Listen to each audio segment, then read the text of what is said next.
میں آخری منزل تک پہنچا. جب میں عرش کے قریب پہنچا تو مجھے آواز آئی تو کون ہے؟ میں نے کہا یا اللہ میں قدرت ہوں. بس میرا اتنا کہنے سے میرے جو پانکھ تھے جل گئے اور میں زمین پہ گر گیا. میں نے پھر توبہ مانگی، عبادت کی. 70,000 برس کی عبادت کے بعد میں واپس اوپر پہنچا اور جب عرش کے نزدیک پہنچا تو پھر مجھ کو آواز آئی کون ہو؟ میں نے کہا میں قدرت ہوں. میرے پنکھ چل گئے. اس طرح میرے ساتھ بنتا چلا آیا اور آخر میں نے کہا یا اللہ میں کہاں بھول کر رہا ہوں اور میں کیا کروں؟ تو فرمایا کہ تم علی کا انتظار کرو. یا علی آج میری مشکل دفع کرو. حضور نے فرمایا تو مغروری کرتا ہے. کیسے یا مولا میں تو عاجز بندہ ہوں، عبادت کرتا ہوں. فرمایا تیرا اتنا کہنا کہ میں قدرت ہوں، کہ میں کا لفظ بھی تم نے اپنی ہستی کو مٹایا نہیں. دیکھو صوفی پن کی کتنی بڑی گہری بات ہے. تم نے ابھی تک اپنی ہستی کو مٹایا نہیں. تم سمجھتے ہو کہ میں ہوں یعنی میں قدرت ہوں. جاؤ عبادت کرو. جب واپس پہنچو اس جگہ اور آواز آئے کون ہو تو کہو کہ کچھ نہیں، یا اللہ تم ہے. یہ ہدایت اس کو دی اور پھر وہ چلا گیا. مولا علی کی اس قسم کی اور بھی کئی سخاوتیں اور دوسری صوفی پن کی کرامات ہیں. آپ مراقبے کے اندر مراقبہ کہتے ہیں جو باندھی ہوئی عبادت کے علاوہ والنٹری عبادت میں انسان خیال میں بیٹھ جائے اس کو مراقبہ کہتے ہیں. اس کے لیے کوئی خاص آسن کی ضرورت نہیں ہوتی. آنکھ بند کر کے ڈیپ خیالوں میں چلے جاتے ہیں. مولا علی بس اوقات اس حالت کے اندر چلے جاتے تھے اور صوفیوں نے یہ مراقبہ مولا علی سے سیکھا. حضور فرمایا کہ دن میں کسی وقت اس طرح سے بیٹھ جاؤ کہ کچھ مت سوچو، اپنے مائنڈ کو خالی کر دو. یہ مراقبے کی کیفیت جو ہے کہ کچھ بھی سوچنا نہیں، خدا کے کوئی نام کو بھی یاد نہیں کرنا، بالکل مائنڈ کو بلینک کر دو تو اندر سے خود بخود کوئی چیزیں ملیں گی. وہ چیزیں ملیں گی کہ جو ہم ظاہر میں دیکھ نہیں سکتے. مراقبہ کرنے سے اس حالت میں جانے سے باہر کے دروازے بند ہو جاتے ہیں، اندر کے دروازے کھل جاتے ہیں. لیکن اسی دن بیٹھ جاؤ اسی دن سب دروازے کھل جائیں گے یہ نہیں. اس میں تو خدا کی جب مرضی اور رحمت ہوگی. آپ کی سخاوتوں کے اندر سے ایک اور میں ایسی ہائی لائٹ کی بات کروں. مولا یمن گئے. یمن گئے تو یمن سے بہت سی مہمانیاں اور مال زکات وغیرہ ملی. کمبر غلام صاحب تھا. 40 اونٹ تھے. 40 اونٹوں کے اوپر بے حساب مال لگا ہوا تھا.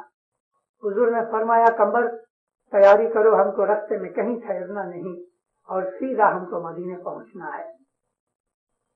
اس لیے کھانے کا بھی انتظام کرو، شاید راستے کے اندر 15-20 دن بھی نکل جائیں. اس نے انتظام کیا، کھانا پینا باندھ کے. مولا علی تو آگے ہوتے تھے اور اس نے کسی ایک درمیانی اونٹ کے اندر اس مال کو باندھ دیا. یمن سے باہر پاؤں سے نکلے 5-7 میل کے فاصلے کے اوپر ایک چھوٹا سا گاؤں تھا. حضور نے فرمایا یہاں کھڑے رہو، یہاں ایک آدمی سے مجھے ملنا ہے اور میں ابھی آتا ہوں. کمبر کھڑا رہا، اونٹ کھڑے رہے اور فرمان کیا تھا کہ اونٹوں کو بٹھانا نہیں، کیونکہ اونٹ اگر بیٹھ جائے تو اس کو اٹھانے کے لیے بڑی محنت پڑتی ہے اور 40 اونٹ کبھی بیٹھ گئے تو صبح سے شام ہو جائے. اونٹ کھڑے رہے. مولا اندر گئے.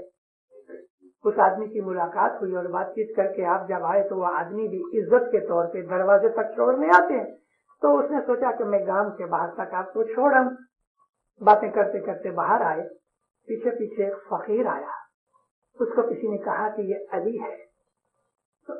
پیچھے پیچھے آیا. جب وہ آدمی بات کر کے جانے لگا تھا تو وہ فقیر بیچ میں آ کے کہنے لگا تم علی ہو؟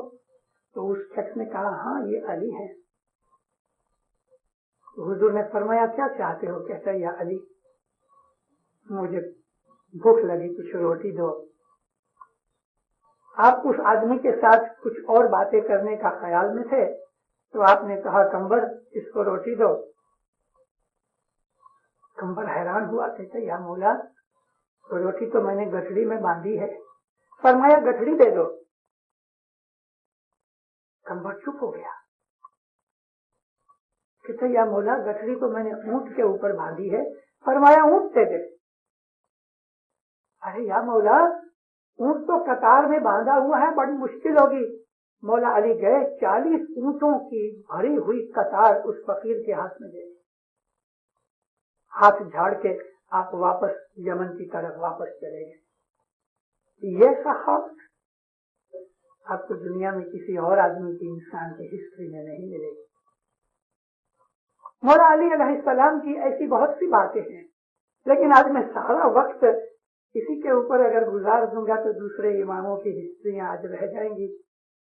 دل تو چاہتا ہے اور بھی کئی باتیں سناؤں، لیکن مولا علی علیہ السلام کی اس کنایت کو، اس فقیری کو، اس ریاضت کو اور اس درویشی کو سمجھنے کے لیے اتنی باتیں کافی ہیں.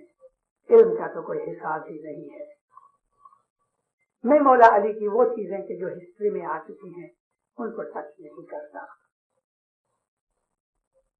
امام حسین علیہ السلام، ان کی زندگی کا سب سے بڑا واقعہ جو کربلا کا واقعہ ہے، اس کربلا کے واقعہ کو سمجھنا چاہیے. اس کے اندر ایک بہت بڑی چیز ہے. مولا علی علیہ السلام نے لڑائیاں لڑ کے اسلام کو قائم کیا. علی کی ذوالفقار نے اسلام کے دشمنوں کا نابود کر کے اسلام کو بچایا. اور جب رسول اکرم کی وفات ہو گئی اور حضرت عمر اور حضرت ابو بکر نے خلافت کو جھوٹ لیا، چھین لیا. میں چھین لیا کا لفظ اس لیے کہتا ہوں کہ حقیقت میں انہوں نے چھین لیا. اور یہ لفظ جو ہے ایک بہت بڑے سنی عالم جس کا نام ڈاکٹر طا حسین، ایجپشین، ابھی 4-5 سال پہلے گزر گیا. اندھے تھے اور وہ کیرو یونیورسٹی کے اندر پروفیسر تھے. الازہر یونیورسٹی کے اندر بھی پروفیسری کرتے تھے. اندھے ہونے کی وجہ سے بھی خدا نے ان کو بے حساب علم دیا تھا. ڈاکٹر طا حسین، اس نے لکھا ہے کہ قریش والوں نے حضرت علی کا حق چھین لیا. تو اس لیے میں نے کہا کہ جب حضرت عمر اور حضرت ابو بکر نے مولا علی کا حق خلافت چھین لیا تو مولا گھر پکڑ کے بیٹھ گئے، چپ رہے. پروٹیسٹ آہستہ سے زبان سے ضرور کیا کہ میرا حق ہے اور تم نے لے لیا، لیکن کوئی گڑبڑ نہیں کی، تلوار نہیں نکالی، لڑے نہیں. کیوں؟ اگر اس وقت لڑتے تو اسلام مٹ جاتا. مولا علی خاموش رہے. اپنی نظر کے سامنے دنیا کی چیز جو تھی وہ جلتی رہی. ان کا حق، دنیاوی حق، ڈاکو اٹھا گئے مگر مولا کچھ نہ بولے، اسلام کو بچا لیا. ایسا ہی واقعہ کربلا کا ہوا.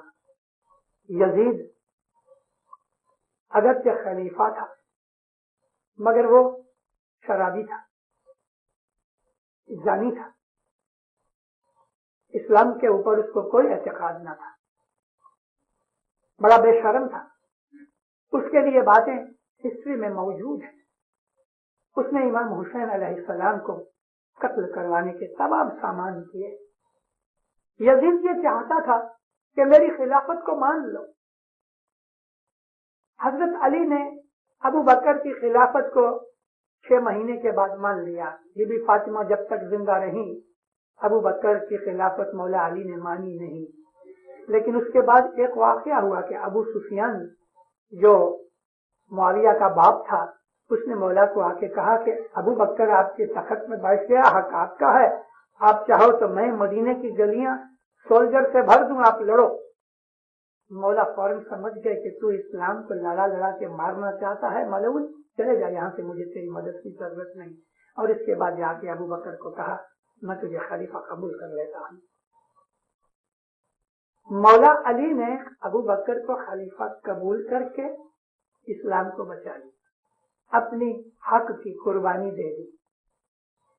یہی بات اگر امام حسین کرتے کہ یزید کی خلافت کو مان لیتے تو اسلام نہیں. اگر امام حسین یزید کی خلافت قبول کر لیتے، اپنی اور اپنے کٹمب کی جان بچا سکتے تھے، لیکن اسلام بک جاتا۔ امام حسین نے اپنی گردن کٹوا دی، چھوٹے چھوٹے 4 6 مہینے کے بچے بھی کٹوا دیے، اپنے کٹمب کو کٹوا دیا، لیکن اسلام کو بچا دیا۔ کس طرح اسلام کو بچایا؟ کیونکہ یہ خلیفہ ایسا تھا کہ جو شراب پیتا تھا، زنا کرتا تھا اور بدیاں کرتا تھا، نماز تک نہیں پڑھتا تھا، اور نماز میں کبھی جاتا تھا تو شراب کے نشے میں جاتا تھا۔ اس نے مکہ کے اندر جو خانہ کعبہ ہے اس کو جلایا، اس نے رسول اللہ کی جو قبر کے اوپر گھوڑے بندھوائے یزید نے، اور وہ گھوڑے وہاں پیشاب اور لید کرتے تھے۔ اتنی بے ادبیاں کی، کوئی بولتا نہیں تھا اس کے سامنے، کیوں؟ تلوار ننگی تھی، کسی کی ہمت نہیں تھی اس کے سامنا کرنے کی۔ حضرت امام حسین نے اس کا سامنا کیا۔ مولانا سلطان محمد شاہ کا ایک فرمان ہے کہ امام کبھی کسی سے ڈرتا نہیں، اور امام نہیں ڈرتا، اور امام خطرے کی وجہ سے، ڈر کی وجہ سے بھاگ نہیں جاتا۔ ایسے بہت سے امام بھاگ گئے، وہ ہمارے امام نہیں تھے۔ اگر سچے امام ہوتے تو علی اور حسین بھی بھاگ جاتے، مگر حضرت علی اور حسین جو سچے تھے اور وہ سچے نہ تھے کہ جو بھاگ گئے، تو یہ سلسلہ ہمارے حضرت امام تک چلا آتا ہے۔ ہمارے اماموں نے بڑی قربانیاں دی، ان کے بدن کے ٹکڑے ہوئے، بہت سے امام مارے گئے، زہر دیا گیا، لیکن کبھی وہ بھاگے نہیں۔ مولانا حسین علیہ السلام نے بہت کوشش کی کہ لڑائی ایوائڈ کی جائے، لیکن جب مجبوری آ گئی، وقت آ گیا، تو حضور نے فرمایا اچھا میں بھی لڑوں گا، مگر میں تمہاری خلافت کو قبول نہیں کروں گا۔ امام حسین نے اپنی قربانی دے دی۔ اس کے بعد اسلام کے اندر جاگرتی پیدا ہو گئی۔ جب یہ جاگرتی پیدا ہو گئی تو ابراہیم جو ملک اشتر کا لڑکا تھا، اس نے لوگوں کو اکٹھا کر کے یزید کے خلاف کھڑے ہو گئے۔ یزید بھی مارا گیا۔ یزید کا ایک لڑکا تھا، اس کا نام تھا معاویہ، اس نے تو جب اس کو تخت پہ بٹھایا تو فوراً اتر گیا، کہتا یہ میرا حق نہیں ہے، تو وہ چلا گیا۔ اس طرح سے دوسرے آ گئے، مگر بنی امیہ کی بنیاد جو تھی، فاؤنڈیشن ہل گئی، اور انہوں نے راج ضرور کیا ظلم و ستم کے ساتھ، البتہ دنیاوی جاہو حشمت عبد الملک اور ولید کے ٹائم کے اوپر بڑی آئی، مگر اماموں نے جو بنیاد ڈالی اپنی قربانیوں کی، ان قربانیوں کی وجہ سے اسلام بچ گیا۔ مولانا امام زین العابدین 20-21 برس کی عمر تھی کربلا کے واقعہ میں، دشمن نے سب کو مار دیا مگر امام کو مار نہ سکے، امام زین العابدین کو۔ امام زین العابدین اس وقت بیمار تھے، اس بیماری کی حالت میں بھی تلوار لے کے جب نکلے تو مولانا حسین نے فرمایا بیٹے تم مت جاؤ، کیونکہ تمہاری سے قیامت تک نسل جاری ہوگی۔ تو مولانا امام زین العابدین اسی طرح سے بیٹھے رہے۔ امام حسین علیہ السلام جب شہید ہوئے تو امام زین العابدین امامت کی گادی پہ تھے۔ کربلا میں ہی جو کچھ بھی آپ کے تھوڑے سگے کتبی بچ رہے، انہوں نے امام زین العابدین کی تخت نشینی کو ادھر ہی کربلا کے تمبوؤں کے اندر، ٹینٹوں کے اندر منایا۔ اور جب امام زین العابدین ادھر آئے تو یزید ان کی بے ادبی بھی نہ کر سکا، ان کی صورت دیکھ کے تخت سے کھڑا ہو کے معافیا مانگنے لگا، کہنے لگا میں نے حسین کو قتل نہیں کیا، کسی اور نے کیا۔ مولا نے اس کا کوئی جواب نہ دیا، لیکن امام زین العابدین کا ایک لقب ہے سید الساجدین، سید الساجدین۔ یہ سید الساجدین کا مطلب ہے سجدہ کرنے والوں کا لیڈر۔ مولانا امام زین العابدین اتنے لمبے لمبے سجدے کرتے تھے کہ بعض دفعہ لوگ سمجھتے تھے کہ شاید حضور گزر گئے ہیں، اور بالکل فقیری حالت میں، درویشی حالت میں رہتے تھے۔ ان کا جو گھر تھا، اس گھر کے اندر وزٹر روم جو تھا جہاں لوگ آ کے بیٹھتے تھے، تو ایک پتلی چادر بچھائی ہوتی تھی، کبھی وہ بھی نہیں ہوتی تھی، اور آپ مٹی کے اوپر ہی بیٹھے رہتے تھے۔ ایک دفعہ ایک بہت بڑا شاعر آیا امام زین العابدین کے پاس، آ کے کہنے لگا کہ یا سیدی میں آپ کے لیے ایک شاعری لے کے آیا ہوں، یعنی آپ کی تعریف کے اندر میں مناجات لایا ہوں۔ فرمایا اچھا سناؤ۔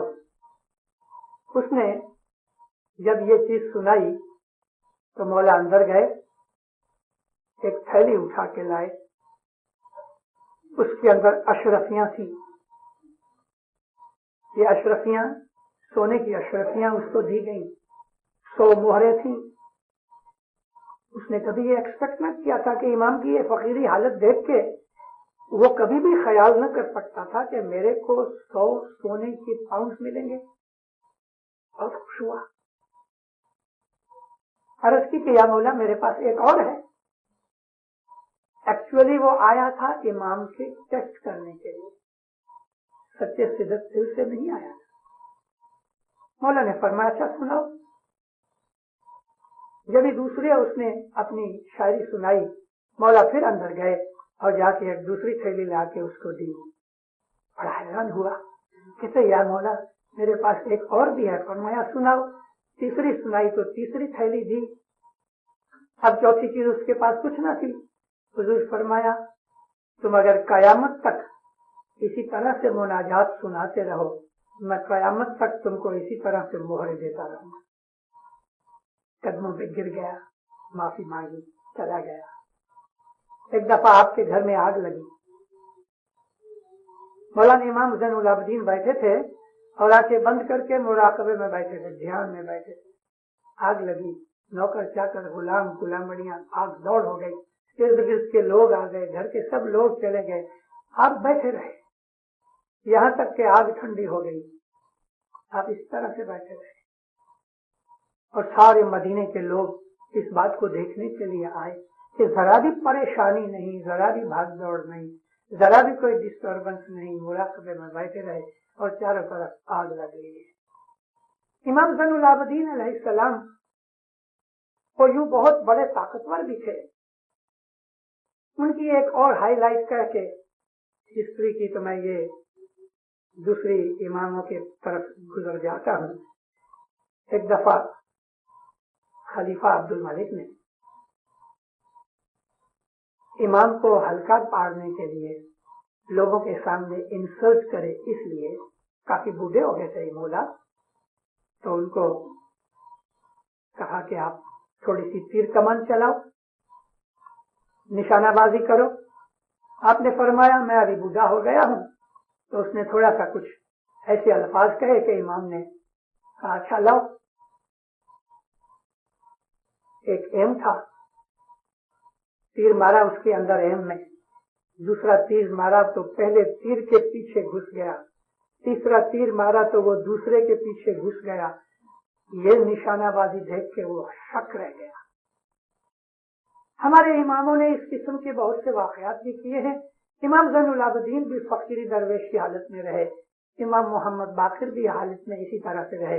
امام محمد باقر کا میں نے آپ کو وہ ذکر کیا ہے کہ امام محمد باقر پیری جامع کے اندر، حالانکہ ان کا نام ہم پیروں کے لسٹ میں لیتے نہیں، لیکن بعض ایسے امام بھی تھے کہ جو پیری جامع کے اندر نہ آ سکے مگر پیری کام کیا۔ امام محمد باقر نے یہ اشرفی جو فرسٹ دینار تھا اسلام کے اندر، اس کے لیے فرمان کیا کہ ایک طرف لا الہ الا اللہ لکھو، دوسری طرف محمد رسول اللہ لکھو۔ مولانا امام جعفر صادق کی زندگی کے ہمارے پاس بہت سے ایسے واقعات ہیں، اور ان کے اندر بڑے میں بڑا واقعہ امام جعفر صادق کا تھا، تو وہ ایک کمال یہ تھا کہ اتنے بہت آدمیوں کی سیکیورٹی کے اندر امام اسماعیل کو، کہ جو اس وقت شہزادہ کی حالت میں تھے، اپنے گھر سے نکال دیا، لوگ اندھے ہو گئے اور ان کو دیکھا تک بھی نہیں۔ امام اسماعیل گھر کے باہر نکلے، سلیمان اس وقت عباسی خلیفہ تھا جب یہ واقعہ بنا اور وہ دشمن تھا۔ امام جعفر صادق کی امامت کے اندر بنی امیہ ختم ہو چکے تھے، مٹ چکے تھے، اور عباسی خلافت شروع ہو چکی تھی۔ تو یہ سلیمان تھا، منصور اور سلیمان، یہ دو خلیفہ تھے۔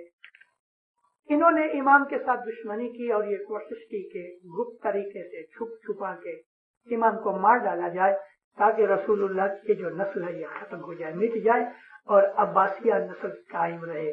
بنی ہاشم اور بنی فاطمہ کو مٹانے کے لیے بنی امیہ نے بھی بہت کام کیے، بہت کوششیں کی، اور بنی عباسیوں نے بھی بہت کوشش کی۔ عباسیوں کی خلافت لگ بھگ 800 برس تک چلی الگ الگ خاندانوں کے اندر، اور بنی امیہ کی خلافت تو صرف 90 برس چلی، 1000 مہینے بھی پورے نہ ہو سکے۔ تو اس نے چاروں طرف اپنے جاسوس رکھے تھے کہ کسی بھی طریقے سے امام ابھی بوڑھے ہو گئے ہیں تو یہ ضرور اپنے بیٹوں کو اپنا جانشین بنائیں گے، تو کوئی بھی بیٹا ان کا باہر نکلے مدینے سے باہر تو میرے کو خبر کرنا، اور کبھی میں خبر میں نہ آ سکوں یعنی مجھ تک نہ پہنچ سکوں تو اس کو مار ڈالو۔ رات کے اندھیرے میں امام اسماعیل کو انہوں نے نکال دیا، اور مولانا اسماعیل بڑی آسانی کے ساتھ سب لوگوں کے درمیان کہ جو کسی نے دیکھ نہ سکا، آپ سلمیہ چلے گئے، اور سلمیہ کے اندر جا کے دعوت کا کام کیا مولانا اسماعیل نے، اور وہیں رہے 10 برس تک آپ نے امامت کی۔ بہت سی ایسی ہمارے دشمنوں کی تاریخ میں، بعض دفعہ خود ہمارے اسماعیلیوں کی تاریخ میں اس قسم کے واقعات ہم پڑھتے ہیں۔ بعض تو دشمن یہ کہتے ہیں کہ امام اسماعیل امام جعفر صادق کی حیاتی میں گزر گئے۔ ہماری نور المبین کے اندر جو پہلا ایڈیشن نکلا اس کے اندر ایک واقعہ کا ذکر کیا گیا ہے کہ ایک جھوٹا جنازہ نکالا گیا امام اسماعیل کا، امام جعفر صادق نے نکالا، امام اسماعیل کو تو بھیج دیا مگر ایک جھوٹا جنازہ نکالا گیا۔ مجھے تواریخ میں اس قسم کا کوئی بھی واقعہ ملا نہیں کہ جس کے اوپر سے یہ حقیقت آ سکے کہ یہ جنازہ نکالا گیا، البتہ ہمارے دشمنوں کی کتابوں میں ہے، اور خاص طور پہ اس ناشری لوگوں نے اس چیز کو اتنا زور دیا کہ پرانی ہسٹری کے اندر یہ ایسی مشہور بات ہو چکی ہے کہ اس کو ریفیوٹ کرنا بڑا مشکل ہو گیا۔ لیکن پیر شمس کی جو منصب جانی ہے اس کے اندر اس بات کا خلاصہ ہے کہ امام اسماعیل نے 10 برس تک امامت کی۔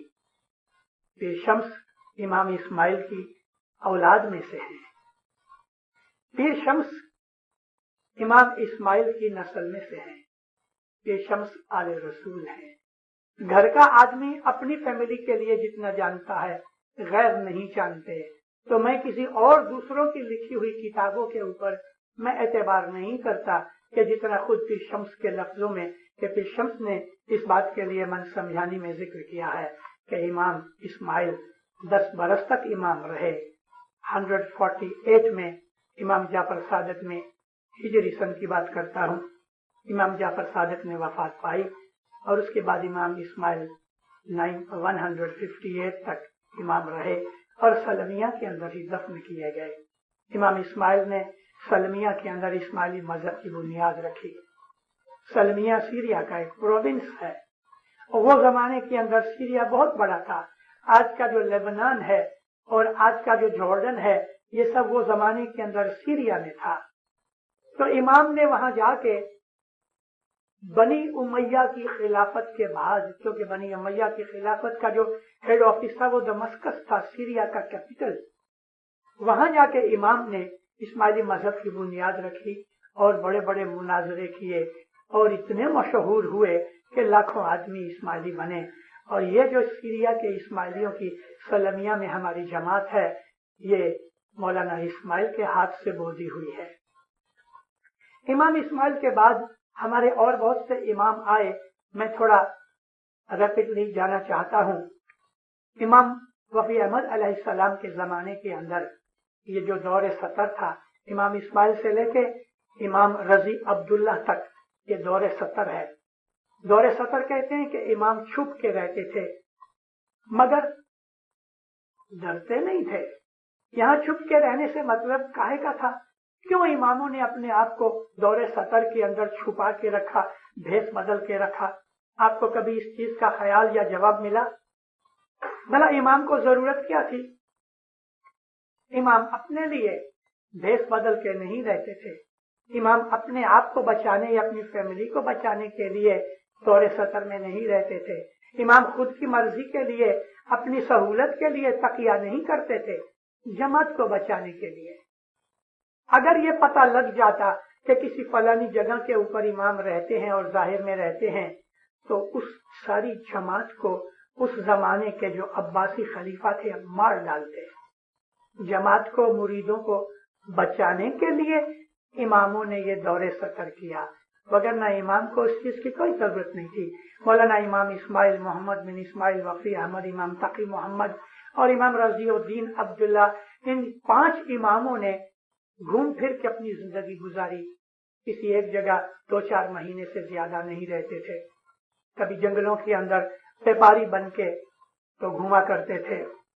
مگر جو دائی ہوتے تھے وہ زمانے کے، یہ دائیوں کو پتا ہوتا تھا کہ امام آج کدھر ہیں یا کس حالت میں ہیں یا کون ہے. اماموں نے اپنے نام بھی بدل ڈالے ہوئے تھے. اسی وجہ سے ہمارے بہت سے دشمنوں نے اس بات کے اوپر شنکا ظاہر کی کہ کیا سچ مچ یہ سچے آل رسول ہیں. اور ہمارے بہت سے اسماعیلی بھی اس بھلائی میں آ گئے کہ کہنے لگے کہ بھئی یہ اماموں کی ونشاولی کھوٹی ہے. عباسیوں نے 2 دفعہ، بنی امیہ نے 1 دفعہ بہت بڑی کوشش کی. اس کے لیے پمفلٹس بھی نکالے گئے، اس کے لیے کتابیں لکھی گئیں اور ملاؤں کو نکال کے پھیلا پھسلا کے لالچ دے کے یا زور کے ساتھ انہوں نے فتوے لکھائے کہ یہ لوگ آل رسول نہیں ہیں.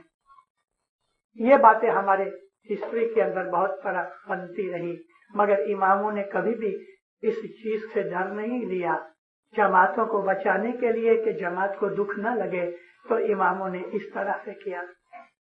اس دور سطر کا پیریڈ جب جلد ختم ہو گیا، دائیوں نے دعوت کا کام بہت کیا، اماموں نے دکھ تکلیف بھی اٹھائے، اپنی اولاد کو قربان بھی کیا.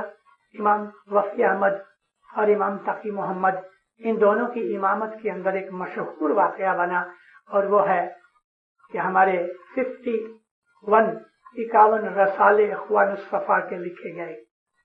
مولانا امام وفی احمد کا ایک کلمی نام تھا، نوم ڈپلم، وہ نام تھا ہمایوں.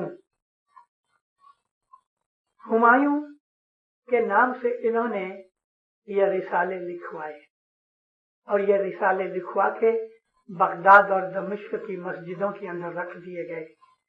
یہ پہلا اسلامی انسائکلوپیڈیا تھا کہ جس طرح سے پیر صدر الدین نے گرنتھ لکھ کے سرشٹی کی شروعات کی حالت وغیرہ لکھی، یہ چیز اخوان الصفا میں ہے کہ خلقت کس طرح سے ہوئی، کریشن کس طرح سے ہوئی، کس طرح سے جھاڑ وغیرہ ہوئے. یہ تمام چیزیں لکھ کے پھر بعد میں فزیکل چیزیں بھی آتی ہیں، روحانی چیزیں بھی آتی ہیں. اخوان الصفا کے ابھی بہت سے ٹرانسلیشن ہو چکے ہیں. ان چیزوں کو پڑھو تو آپ کو پتہ لگے. عربی اگر پڑھی جائے تو وہ زیادہ مزہ دے گا، لیکن یہ اخوان الصفا کے جو رسالے تھے، ان رسالوں کے اندر جو علم تھا وہ زمانے کے عالم ملا مولوی سنیوں کا زور تھا. ان کو پڑھ کے حیرت میں آ گئے. یہ رسالے آج ملتے ہیں. امام رضی الدین عبداللہ عراق میں سے نکل کے ترکی چلے گئے اور ترکی کے کانسٹینٹینوپل، جس کو آج ہم استنبول کہتے ہیں، قسطنطنیہ کے پاس ہی ہے. یہ دونوں شہر بہت نزدیک ہیں. قسطنطنیہ کانسٹینٹینوپل ہے اور استنبول جو ہے بعد میں اس کا نام پڑا استنبول. یہ جگہ جا کے امام رضی الدین عبداللہ ٹھہرے اور یہاں امام مہدی بڑے ہوئے. حالانکہ بچے ہی تھے، بہت بڑی عمر نہیں تھی، 12-13 سال کے تھے. اور اس زمانے کے اندر امام تقی محمد کے زمانے سے کچھ دائی موروکو مغرب میں چلے گئے اور وہاں جا کے انہوں نے اسماعیلی مذہب کی اشاعت کی. امام رضی الدین عبداللہ کے پاس 2 دائیوں نے آ کے عرض کی کہ یا مولا، ادھر جماعت آپ کا انتظار کرتی ہے. بربر قبیلے کے لوگ مسلمان تھے مگر اسماعیلی مذہب میں اسماعیلی دائیوں کے ہاتھ پہ آئے. امام نے اپنے فرزند مہدی علیہ السلام کو بھیج دیا. امام مہدی آئے مگر اس درمیان امام رضی الدین عبداللہ گزر گئے اور امام مہدی نے آ کے ادھر خلافت کا کام شروع کیا. اور یہاں سے پھر خلافت نکل کے آہستہ آہستہ ایسٹ کی طرف یعنی الجیریا آئی، لیبیا میں سے پسار ہو کے ایجپٹ میں آئی. میں بہت مائنیوٹ ڈیٹیلز میں نہیں جاتا کیونکہ میرا جو ٹاپک ہے وہ ہائی لائٹس کا ہے. امام محمد المہدی نے سب سے پہلے خلافت شروع کی موروکو کے اندر، اور وہاں سے نکل کے ادھر آ کے انہوں نے ایجپٹ میں اپنا پاؤں رکھا. امام کی اس زمانے کے اندر شہرت ہوئی اور رسول اکرم کی وہ حدیث ظاہر ہوئی کہ 300 برس کے بعد مغرب سے ایک سورج نکلے گا، وہ سورج ساری دنیا میں روشنی پھیلائے گا، وہ میرا فرزند ہوگا، اس کا نام میرے نام پر ہوگا، اس کے باپ کا نام میرے باپ کے نام پر ہوگا، اور وہ ساری دنیا کے اندر اسلام کو قوت دے گا، وہ میرا فرزند ہے. محمد المہدی، مہدی تو لقب ہے، نام محمد ہے. محمد کا نام بھی محمد تھا. محمد صلی اللہ علیہ وسلم کے باپ کا نام عبداللہ تھا. محمد المہدی کے باپ کا نام عبداللہ تھا، رضی عبداللہ. برابر لگ بھگ 300 برس کی بات ہوئی اور فرمایا کہ مغرب سے سورج نکلے گا. مغرب کہتے ہیں ویسٹ کو، سورج کا مطلب امامت ہے. یہ رسول اللہ کی حدیث 300 برس کے بعد پوری ہوئی. اور یہاں پھر ایجپٹ میں آ کے اماموں نے اپنا راج کیا، اور یہ راج کی بہت سی چیزیں ہمارے سامنے ہسٹری کے اندر ہیں. میں ایک بڑا ذکر کرنا چاہتا ہوں. ایک تو یہ ہے کہ امام حاکم علیہ السلام بہت عالم تھے، زبردست عالم تھے. ہمارے ہر امام علم رکھتے ہیں، لیکن زمانے کے حساب سے ایک امام ایک کھیل کرتا ہے، دوسرا امام دوسرا کھیل کرتا ہے. تو امام حاکم کے پاس بڑے بڑے عالم، خاص طور پہ یہودی اور نصرانی آ کے سوال وغیرہ کرتے تھے اور ان کے پاس سے ان کی گائیڈنس لیتے تھے. امام حاکم بہت لبرل بھی تھے. انہوں نے آزادی دے دی، ہر آدمی کو اپنا مذہب پالنے کی چھوٹ ہے. اس کا نتیجہ یہ نکلا کہ کرسچن پادریوں نے بہت سے مسلمانوں کو ورغلا کے دھوکہ دے کے کرسچن بنانا شروع کر دیا. امام کے پاس جب یہ بات پہنچی تو امام نے فرمایا جتنے بھی یہودی اور کرسچن نان مسلم ہیں سب 5 رتل کا یعنی 5 پاؤنڈ کا وزن اپنے گلے کے اندر باندھ کے پھرے تاکہ پتہ لگے کہ وہ لوگ نان مسلم ہیں. اور ان کو گھوڑے پہ بیٹھنے کی اجازت نہیں تھی، گدھے پہ بیٹھ سکتے تھے. اس بات کو بہت سے ویسٹرن رائٹرز نے بڑے شور و شغب سے کہا ہے. مجھے افسوس ہے کہ ہماری قوم کے اندر علم کم ہونے کی وجہ سے ہم رائٹ اینڈ رانگ کو اچھی طرح سمجھ نہیں سکتے.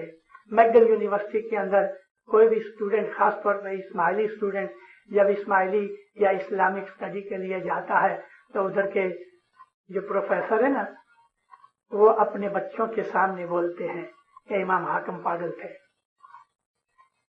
کسی نے اس چیز کا سامنا نہیں کیا، لیکن ایک اسماعیلی سیرین اسماعیلی نے امام حاکم کے اوپر ریسرچ کر کے وہ کتاب نکالی ہوئی ہے، وہ پڑھنے جیسی ہے. امام حاکم استغفر اللہ پاگل نہیں تھے، مگر کرسچنوں اور یہودیوں نے ان کو مجبور کر دیا کہ امام حاکم بہت دفعہ اپنے فیصلے کو جلدی سے بدل دیتے تھے، چینج کر دیتے تھے. پہلے انہوں ان کو آزادی دے دی اور بعد میں ان کو تنگ کر دیا کہ تمہاری موومنٹ لمیٹڈ رہ جانے، اور سیگریگیشن بھی کر دیا. یہ اس لیے کیا کہ انہوں نے مذہب کے اندر شیطانی شروع کر دی. امام حاکم کی ایک بات کروں کہ جو آپ کو ہسٹری میں بہت کم ملے گی، اور وہ ہے امام حاکم نے ایک دفعہ پبلک خطبہ دیا. حضور نے فرمایا میں 9 دفعہ اس دنیا میں آج سے پہلے ظاہر ہو چکا ہوں، اور آج یہ 10ویں دفعہ ہے کہ میں ظاہر ہوتا ہوں. امام حاکم کے زمانے میں ہندوستان کے اندر کوئی بھی پیر نہیں آیا تھا. یہ 9 دفعہ ظاہر ہو چکا ہوں. اس کے پہلے یہ 9 اوتاروں کی بات آتی ہے اور خود کیا 10ویں اوتار کی بات کرتے ہیں. یہ 9 دفعہ اپیئرنس کی جو ذکر تھا یہ تو ہم ایسا سمجھتے ہیں کہ یہ ہندوؤں کی بات تھی، لیکن امام حاکم نے اس چیز کو ظاہر کیا. حالانکہ امام حاکم کبھی ہندوستان نہیں گئے، اس زمانے تک ہندوستان میں جماعت نہیں بنی تھی. جمپو دیپ میں کوئی بھی اسماعیلی مشنری دائی کے پیر نہیں آئے تھے. وہ تو امام مسکن سرب اللہ کے زمانے میں پہلی دفعہ سدگر نور آئے. اس کے درمیان لگ بھگ 50 سے 60 برس کا فاصلہ ہے. امام حاکم کا یہ خطبہ the rise and falls the rise and decline of Byzantine empire کے اندر آپ کو ملے گا. مشہور چیز ہے. امام حاکم کے وفات کے بعد دروز ہمارے سے جدا ہوئے. آج لگ بھگ 40-50 لاکھ دروز مڈل ایسٹ کے اندر ہیں اور ابھی دروز لڑ رہے ہیں دوسرے کرسچنوں کے سامنے لبنان کے اندر. دروز بڑی طاقتور قوم ہے. یہ دروز اسماعیلی ہیں. یہ سمجھتے ہیں کہ 1000 برس کے بعد امام حاکم واپس دنیا میں ظاہر ہوں گے. بات یہ تھی کہ امام حاکم بہت آزاد اور فری تھے. عموماً رات کے وقت باہر نکلا کرتے تھے. امام حاکم رات کو مجالس الحکمہ بھی بنایا کرتے تھے. حکمت کی یعنی علم کی مجلسیں. بڑے بڑے عالم آ کے بیٹھتے تھے. اپنے تمام دائی اور مشنریز آ کے بیٹھتے تھے اور امام ان کے سوالوں کے جواب دیتے تھے اور ان کو بہت سی علم کی باتیں کیا کرتے تھے. امام حاکم کی جو ماں تھی وہ رشین شہزادی تھی. امام حاکم کی ہائی لائٹس میں سب سے بڑی وہ چیز ہے جس میں انہوں نے 10 اوتار کا ذکر کیا ہے. وہ ذکر آپ کے لیے بہت قیمتی چیز رہے گی اور خاص طور پہ یعنی آپ سے میرا مطلب جو مشنری بن رہے ہیں, ٹیچر بن رہے ہیں, واعظین بن رہے ہیں, ان کو یہ چیز سمجھنی چاہیے اور یہ نہیں سمجھنا چاہیے کہ ہمارے پیروں نے ہندوؤں کے پاس سے چیزیں لے کے اپنے گنانوں میں بھر دی ہیں. امام حاکم کے زمانے کے اندر تو کوئی ہندو نہیں تھا. امام حاکم کے بعد امام ظاہر اور امام مستنصر باللہ کی باتیں ہمارے سامنے ہیں. مولانا امام مستنصر باللہ کے زمانے کے اندر 7 برس تک دکال یعنی فیمن پڑتا رہا اور آپ کی سخاوت کا یہ حال تھا کہ گھر کا سب فرنیچر خزانہ سب بانٹ دیا. چلی آخر میں ایک قالین یعنی کارپیٹ باقی رہ گیا.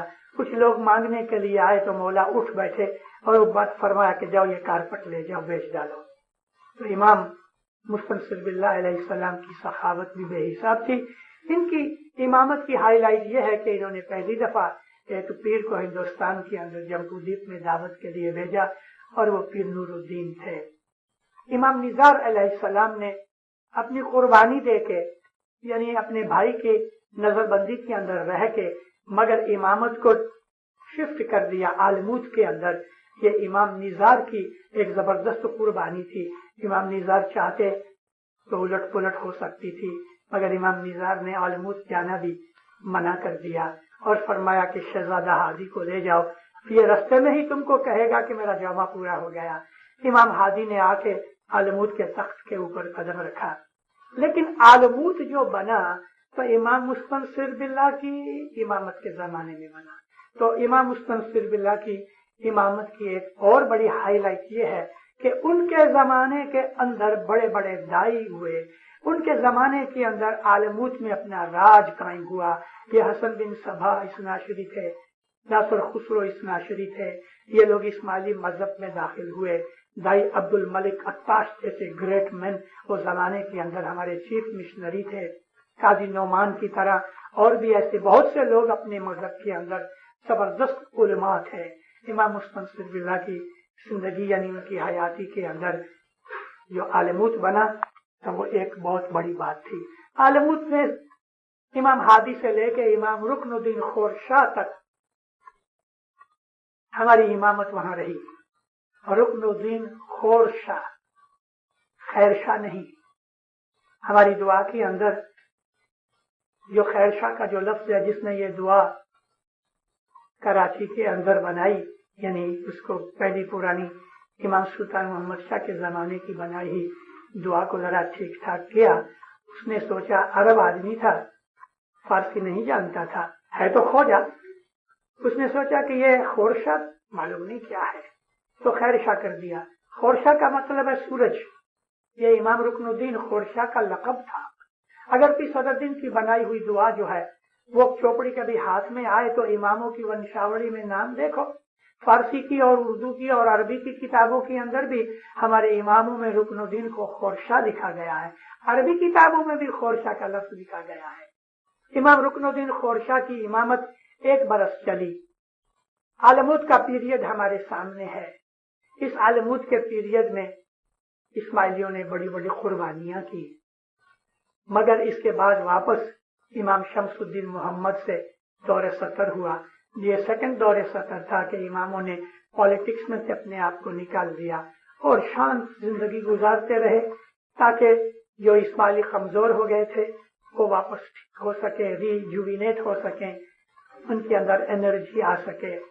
میں نے آپ کو کبھی کبھی اپنی وعظوں میں یعنی جماعت کو کہا ہے، اماموں نے راج نہیں بنائے، راج ہمیشہ مرید بناتے رہے، اور امام کو جا کے کہتے رہے کہ یا مولا یہ تخت اور تاج پڑا ہے، آ کے بیٹھو، اور امام آ کے بیٹھتے تھے۔ جب مریدوں میں کمزوری آ گئی، لیڈر آپس میں لڑنے لگ گئے، جماعت کمزور ہو گئی، تو امام اٹھ کے چلے جاتے تھے، راج ختم ہو جاتا تھا۔ عالمود اسی طرح سے ختم ہوا۔ اماموں نے اپنے آپ کو واپس آرام کی زندگی کے اندر رکھ لیا، اور اسماعیلی جماعت آہستہ آہستہ مضبوط ہوتی گئی۔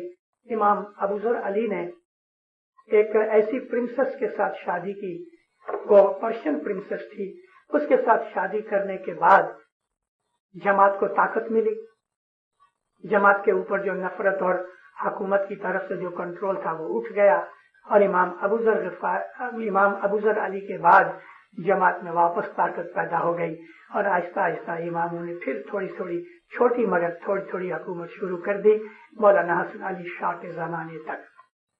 ان کے درمیان میں ایک واقعہ کا اور ذکر کر دوں۔ امام ابو الحسن ہمارے جو امام تھے مولانا شاہ خلیل اللہ کے جو باپ تھے، امام آغا حسن علی شاہ کے ابا خلیل اللہ تھے، ان کے ابا ابو الحسن تھے۔ نادر شاہ درانی ایران کا راجا تھا۔ یہ نادر شاہ کوئی شاہی خاندان میں نہ تھا، بھیڑیں بکریاں رکھوا کرتا تھا، یعنی یہ شیپرڈ تھا، مگر کسی وجہ سے یہ فوج میں لشکر میں آ گیا، اور آخر ترقی کرتے کرتے راجا بن گیا۔ ابھن آدمی تھا، الٹریٹ تھا، بڑا اکھڑ تھا، اور دور کی سمجھ بھی نہیں تھی، مگر تلوار اس کی بہت بڑی زبردست تھی۔ اس نے ارد گرد بہت سے علاقے فتح کر لیے، سارے ایران کا راجا بن گیا۔ ہندوستان کے اوپر بھی اس نے حملہ کیا، اور دلی کے تخت کو الٹ پلٹ کر دیا۔ اس کی ایک چھوٹی سی بات کہہ دوں، مزے کی بات ہے کہ یہ اس کی ٹینڈنسی کا پتہ لگ جائے، راجا بن گیا لیکن کوئی عقل نہیں تھی، ابھن تھا، اور بالکل اکھڑ تھا، جاہل تھا۔ دلی کے راجا کو اس نے نظر قید کر دیا۔ کبھی اس قسم کے مرغن اور اچھے کھانے پینے کھائے نہیں تھے کہ جو دلی کے مغلیہ دسترخوان کے اوپر ملے، تو ایک دو دن اس نے اتنا کھایا کہ پیٹ میں درد ہونے لگا۔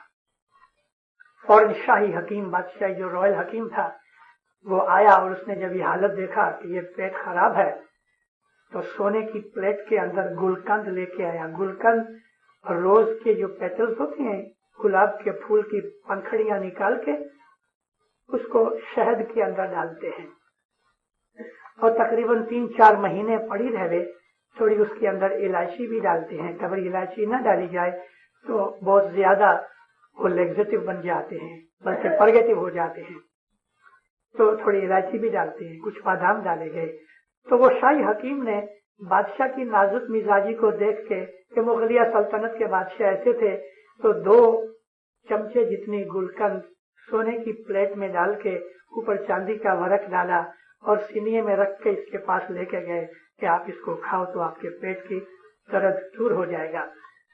حالانکہ چمچے پڑا تھا، لیکن اس نے انگلی سے ہی ایسا چاٹا تو بہت سواد والی لگی، مزیدار آئی، تو اس نے ساری کھائی۔ تو کہتے بیا دیگر بیا، دوسری لے کے آؤ۔ تو حکیم نے کہا کہ سرکار یہ اتنی ہی کھانی چاہیے۔ تلوار اٹھا کے کہتا ہے کہ تجھے مار ڈالوں گا، لے کے آؤ۔ اب کیا کرے؟ برنی لے کے آیا، ساری برنی کھائی، تو 8 دن تک پھر بس معاملہ چالو رہا۔ اتنا کمزور ہو گیا، اب ہاتھ جوڑے کہ میرے یہ پاخانے بند کرواؤ۔ تو یہ اس کی نادر شاہ کی ایک چھوٹی سی جوک کی بات ہے۔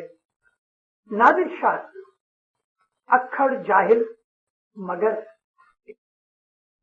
امام ابو الحسن شاہ کے پاس جا کے اس نے عرض کی کہ یا مولا، میں ہندوستان جاتا ہوں، ہندوستان بہت طاقت والا ہے، خیر ملک ہے، بہت دور ہے، آپ میرے ساتھ چلو۔ مجھے یہ کہیں مل نہیں سکا ایویڈنس کہ وہ اسماعیلی تھا۔ میں ایسا بھی نہیں کہتا کہ وہ مرید تھا، لیکن امام کو آلِ رسول سمجھ کے، امام سمجھ کے، یا کچھ بھی سمجھ کے، ایک بزرگ سمجھ کے عزت بہت کرتا تھا، اور اس کو اعتقاد بھی تھا. امام کو بہت اس نے مجبور کیا. امام فرمایا اچھا. حالانکہ اس وقت امام ابو الحسن شاہ کی آنکھیں بھی دکھتی تھی. تو امام ابو الحسن شاہ نادر شاہ کے ساتھ ہندوستان آئے. جب لاہور کے پاس پہنچے رستے کے اندر تو مار دھاڑ کرتا چلا آیا. اس کا نام پہنچ گیا کہ بڑا ظالم اور سخت بادشاہ ہے. لاہور کے زمانے کے یعنی اس زمانے میں لاہور میں کافی جماعت تھی. سارے پنجاب کا سینٹر اسماعیلیوں کا لاہور میں تھا. گپتی تھے. قلعہ کے چاروں طرف دروازے تھے. لاہور فورٹیفائیڈ ہو گیا. اس نے بڑی کوشش کی. کئی دنوں تک لڑا مگر لاہور فتح نہ ہوا. پریشانی ہوئی کہ کبھی یہ سیج بہت زیادہ لمبا چلے گا تو میرے لشکر کی ہمت ٹوٹ جائے گی. مہینہ ہو گیا لاہور کو کوئی حساب سے جیت نہ سکے. بہت پریشان ہوا اور مولا کے پاس گیا. مولانا ابو الحسن شاہ کے پاؤں پہ جا کے سر رکھا. کہتا یا سیدی 1 مہینہ ہوا میری زندگی میں کبھی ایسی خرابی حالت نہیں ہوئی. آپ مہربانی کرو لاہور جیتا نہیں جاتا. حضور فرمایا 3 دن تک چپ رہو اور چوتھے دن میرے پاس آنا میں پھر تم کو دعا دوں گا. مولا نے ایک چٹھی لکھی کھوج کی بھاشا میں. تیر پہ ڈال کے اس کو چلایا تو وہ تیر لاہور کے جماعت خانے کے اوپر آ کے گرا. صبح پروڑیے دعا بندگی وغیرہ کر کے جماعت چلی گئی تھی. جو جماعت بھائی یا کام کاج کرنے والا اوپر صاف ستھرا کرنے گیا تو ایک تیر اس کے ساتھ ایک چٹھی پڑی تھی. لڑائی کا زمانہ تھا. تیر دیکھ کے وہ گھبرا گیا. بھاگا گیا مکھی کے پاس. مکھی نے کہا جاؤ کامڑیا کو بھی بلاؤ. کچھ بزرگوں کو بلایا اور یہ لوگ جماعت خانے آئے. اوپر تیر دیکھا, چٹھی پڑی تھی. چٹھی کھول کے پڑھی تو اندر کھوجکی میں لکھا تھا کہ میں تمہارا امام ابو الحسن شاہ تم کو یہ حکم کرتا ہوں کہ تم ہر روز جو دعا مانگتے ہو کہ یا مولا تو لاہور نو رکھ لے, یعنی پنجابی لفظ میں کہتے تھے یا مولا تم لاہور کو بچاؤ. مولا فرمایا آج سے تم ایسی دعا مانگو کہ یا مولا جماعت نو رکھ لے, یعنی جماعت کو بچاؤ. لاہور کا لفظ نکال دو. نیچے سائن کیے ہوئے تھے اور مہر لگی تھی. آنکھوں کو لگایا اس تالی کے مبارک کو اور مکھی نے دعا بدل دی یا مولا لاہور نو رکھ لے, اس کی بجائے یا مولا جماعت نو رکھ لے. 3 دن تک جماعت نے جب یہ دعا مانگی, چوتھے دن آپ نے اس کو اجازت دی ابھی حملہ کرو. حملہ کیا, لاہور کا قلعہ ٹوٹ گیا اور فتح ہو گئی. مولانا ابو الحسن شاہ اس کو بہت دعا دی, بہت خوش ہوا اور کہا کہ یا مولا دلی تک میرے ساتھ چلو. لیکن مولا ادھر سے لاہور سے جماعت کو پھر دیدار دیا, جماعت کو ملے اور لاہور سے ہی واپس حضور غزنی چلے گئے ایران, وہاں سے پھر ایران چلے گئے. تو اس طرح سے یہ امام ابو الحسن شاہ کے زمانے کی ایک بہت بڑی اچھی یہ ہائی لائٹ ہے. امام شاہ خلیل اللہ وہ بہت ڈیبیٹ کرنے والے تھے مگر جو راج تھا اس ناشریوں کا اس کے اندر ملاؤں کا بڑا زور تھا. کم کے شہر کے اندر جماعت کے بہت سے آدمی مارے گئے. امام خود بھی اس کے اندر شہید ہوئے. مولانا حسن علی شاہ مہباب امامت کی گادی کے اوپر آئے.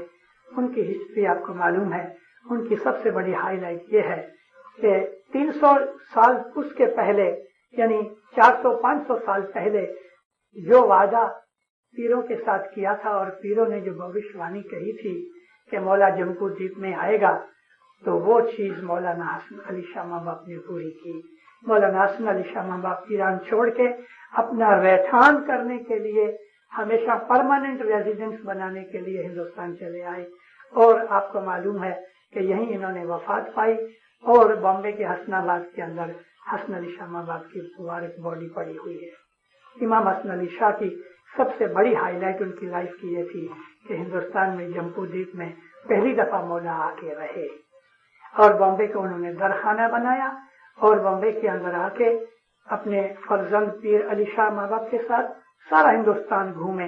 ایک ایک اسماعیلی مرید کے گھر میں جا کے ان کی غریبی دور کرنے کے لیے دعائیں مانگی. مولانا حسن علی شاہ مہباب کی دعاؤں کی وجہ سے جماعت اونچی ہوئی. اور جماعت کے اندر آرگنائزیشن آئی، جماعت کے اندر اسٹیبلٹی آئی، جماعت کو برکتیں ملی، جماعت کو رحمتیں ملی. اور وہ جماعت جو مولانا حسن علی شاہ ماں باپ نے بنائی، ان کے فرزندوں میں آج ہم سب یہاں بیٹھے ہوئے ہیں. امام علی شاہ ماں باپ کی لائف کے ہائی لائٹس کے اندر ایک یہ چیز تھی کہ انہوں نے ساری جماعت کے اندر، پیری جامع کے اندر اور اپنی امامت کے جامع کے اندر بھی اپنے فرزند کی معرفت سے جماعت کے جو مذہبی کام کاج سے ان کو آرگنائز کیا. اور انہوں نے دعوت کے کام بھی بہت کیے، مشنریز وغیرہ بنائے. اور وزیر اسماعیل نے سارے ہندوستان کے بھکتوں کو اکٹھا کرنا کیا. ہر سال تمام بھکتوں کو بلا کے سیمینار کی طرح صرف گنان کی پارٹی بنایا کرتے تھے. یہ تقریباً 8 دن تک سلسلہ چلا جاتا تھا. جوناگڑھ کے اندر سارے ہندوستان کے بھکتوں کو بلاتے تھے. وزیر اسماعیل خود چیئر لے کے، خود بھی بہت بڑے گنانی تھے. اور یہ باتیں علی شاہ ماں باپ کے زمانے کی کر رہا ہوں. 1 مہینے تک یہ سیمینار چلتی تھی، جو کہ آفیشلی 1 ویک کے بعد بند کر دیتے تھے. بہت سے بھگت چلے بھی جاتے تھے. ہوتا یہ تھا کہ صبح، شام، دوپہر، سارا دن یہ گنان کے اوپر چرچا ہوتی تھی. جماعت خانے کے اندر رات کو 12 بجے کے بعد جماعت آ جاتی تھی. گنان بولے جاتے تھے. یہ گنانوں کے بعد واز ہوتی تھی. اس کے بعد 3 بجے سے عبادت شروع ہوتی تھی. 5 بجے تک عبادت رہتی تھی. 5 بجے کے بعد گنان بولے جاتے تھے. اس کے بعد دعا بندگی اور یعنی ہماری کریا کرم گھٹ پٹ وغیرہ کی ہوتی تھی، اس میں گنان بولے جاتے تھے. سب جماعت جب دعا پڑھ لیتی تھی، گھٹ پاٹ کی کام کریا ہو جاتی تھی، تو بعد میں پھر وینتی کا گنان بولے جاتے تھے. پھر شام کے وقت مجلسیں بنتی تھی، شام کو 5-4 بجے سے، اور مغرب کے ٹائم تک مجلسیں رہنے، اس میں گنان اور واز ہوئے. اس کے بعد دعا پڑھنے سے پہلے آرتی اور دوسرے گنان بولتے تھے. پہلی دعا کے بعد پھر گنان بولے جاویں، واعظ ہوئے. دوسری دعا کے بعد پھر مجلسوں میں گنان بولے جاویں. تو آپ خیال کرو کہ ہر روز 24 گھنٹے میں کتنے گنان بولے جاتے ہوں گے. تو حکم یہ تھا کہ ایک بھگت ایک گنان بولے تو دوسرا بھگت اس گنان کو ریپیٹ نہ کرے. 1 مہینے تک یہ سلسلہ تھا. اور جوناگڑھ کے اندر گام میں اگر کسی نے ایک گنان آج بولا تو 1 برس تک وہ گنان بولنا نہیں چاہیے کہ دوسرا گنان بولا جائے. مولانا علی شاہ ماں باپ کے زمانے کے اندر وزیر اسماعیل نے اس طرح سے گنانوں کو اونچا اٹھایا. انہوں نے بڑی خدمت کی. وزیر اسماعیل کے بعد اگر گنانوں کی کسی نے خدمت کی ہے تو وہ مکھی لال جی دیوراج ہیں.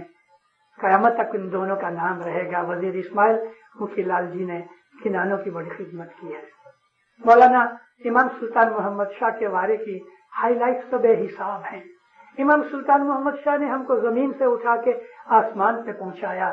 مولانا حسن علی شاہ کے زمانے سے ہماری جماعت مائگریٹ ہو کے کچھ اور کاٹیا واڑ سے افریقہ میں آئی، لیکن امام سلطان محمد شاہ نے تو اس چیز کو بہت اونچا کیا. امام سلطان محمد شاہ نے سب سے پہلے کونسلیں بنائی. اس کے پہلے کونسلوں کا سلسلہ نہ تھا. امام سلطان محمد شاہ نے ہمارے 7 مذہبی کریا کرم کو 1899 میں 1899 میں 2 مہینے زنزبار کے اندر بیٹھ کے انہوں نے یہ ساری کریا کرم ٹھیک کی. میں پیری جومے کے حساب میں ان کا یہ ذکر کر چکا ہوں.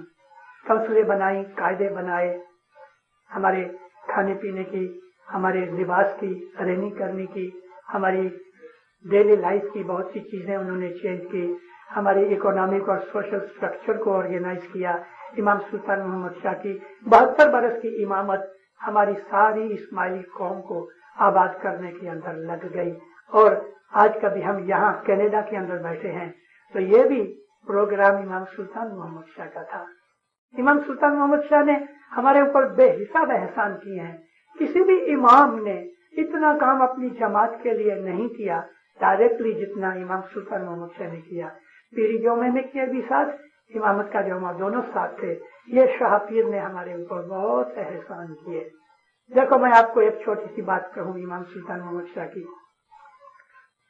مولانا امام سلطان محمد شاہ جب 1899 کے اندر افریقہ میں آئے، پہلی مسافری تھی.